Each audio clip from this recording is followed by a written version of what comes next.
ఆంధ్రజ్యోతి రాధాకృష్ణకు శ్రీదేవి చురకలు. శ్రీదేవి స్పందన హుందాగా ఉంది. ఆ మధ్య ఏబిఎన్ ఛానల్ కోసం చేసిన ఇంటర్వ్యూలో రాజమౌళి చేసిన పిచ్చి విమర్శకు ఆమె మంచి రిప్లై ఇచ్చింది. మొన్నటిదాకా దీనిపై ఆమె అసలు స్పందించడానికే నిరాకరించింది.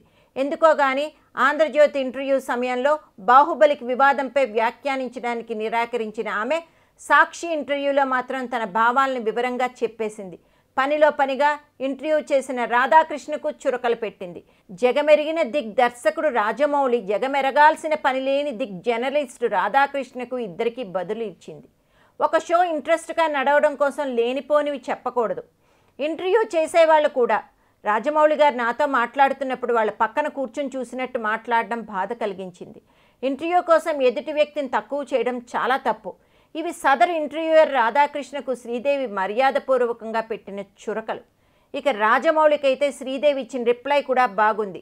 ఆమె తలదించుకోలేదు. తాను తల ఎత్తుకుని తనపై వ్యాఖ్యలు చేసిన వారే తలదించుకోనేలా హోటల్ బుకింగ్ రెమ్యూనరేషన్పై రాజమౌళి వ్యాఖ్యలు ఎలా ఉన్నా మా అదృష్టం బాగుండి శివగామి పాత్రకు ఆమెను తీసుకోలేదు, లేకపోతే మొత్తం అయిపోయేవాళ్ళం అని చేసిన వ్యాఖ్య మాత్రం అనుచితం. కేవలం శివగామి క్యారెక్టర్ బాహుబలిని నిలబెట్టేసిందా?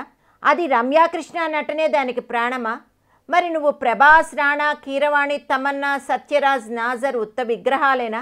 గ్రాఫిక్స్ కూడా దండుగేనా? మరికి నీ గొప్పతనం, ప్రతిభ ఏమున్నట్టు? పైగా ఒక పాత్రను ఒక నటి చేసే బదులు మరొక నటి చేసి ఉంటే ఎత్తిపోయేది అని భావించటం ఒక రకంగా తన సినిమాను, తన ప్రతిభను తానే దిగజార్చుకున్నట్టు కాదా? పైగా శ్రీదేవి నటనకు ఇప్పుడు కొత్తగా రాజమౌళి సర్టిఫికెట్ ఇవ్వాల్సిన అవసరం ఉందా? ఆమె జగమెరిగిన సీనియర్ తార. ఓకే, తెర వెనుక ఆమె ఏవేవో డిమాండ్లు పెట్టిందని అందుకే వద్దనుకున్నామని చెప్పాడు. దానికి శ్రీదేవి ఏం చెప్పిందంటే, ఆ ఇంటర్వ్యూ వీడియో చూశాకే మాట్లాడుతున్నా, నేను హోటల్ మొత్తం ఎందుకు బుక్ చేయమంటాను? నా కూతురు పెళ్లి చేస్తున్నానా? షూటింగ్కి వస్తున్నానా? ప్రతి మీటింగ్కి ఒక డిమాండ్ అనేది అబద్ధం. ఒక్కో మీటింగ్కి ఒక్కో డిమాండ్ ఎలా పెడతారు?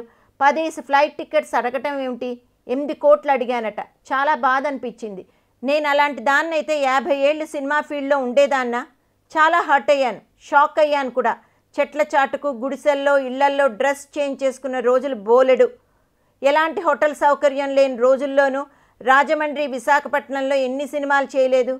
నేను హర్ట్ అయ్యానని బాధతో చెప్తున్నాను తప్ప రాజమౌళి ఇంకా బాగుపడాలి, మరిన్ని హిట్లు కొట్టాలనే కోరుకుంటున్నానని సుదీర్ఘంగానే వివరించింది.